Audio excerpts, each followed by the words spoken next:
আকাশ থেকে লাফ দেওয়া অনেক মানুষেরই পেশা, তেমনি একজন ব্যক্তি আশিক চৌধুরী।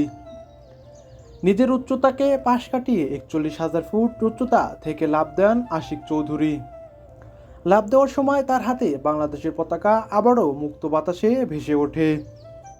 লাফ দেওয়ার কয়েক সপ্তাহ খানিক আগে গণমাধ্যমে খবর এসেছিল উচ্চতা থেকে লাফ দিয়ে বিশ্ব রেকর্ড করার প্রস্তুতি নিচ্ছেন বাংলাদেশের নাগরিক।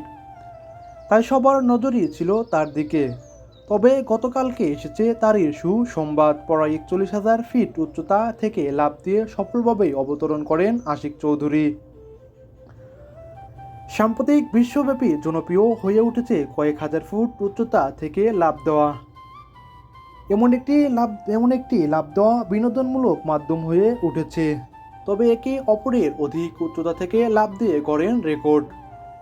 তবে এই ধারণা বাংলাদেশে খুবই একটি প্রচলিত নয়। তবে হঠাৎ করেই প্রথম আলোতে খবর আসে বাংলাদেশের নাগরিক আশিক চৌধুরী আকাশ থেকে লাফ দিয়ে গড়বেন বিশ্ব রেকর্ড।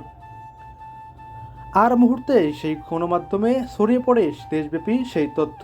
সবারই মনে প্রশ্ন ছিল, আশিক চৌধুরী কি পারবে বিশ্ব রেকর্ড করে বাংলাদেশের পতাকাকে বিশ্ব মঞ্চে তুলে ধরতে। এরকম সবার মনের প্রশ্ন অবসান করে বিশ্ব রেকর্ড গড়লেন আশিক চৌধুরী। প্রায় ৪১,০০০ ফিট উচ্চতা থেকে লাফ দিয়ে প্রায় ৩৭,০০০ ফুট মহাশূন্যে ভেসে পরবর্তীতে প্যারাশুট ব্যবহার করে সফলভাবে মাটিতে অবতরণ করেন বাংলাদেশের নাগরিক আশিক চৌধুরী। সেই সাথে বিশ্ব রেকর্ড করে বাংলাদেশের পতাকা আবার বিশ্বমঞ্চে তুলে ধরেন বাংলাদেশের নাগরিক আশিক চৌধুরী।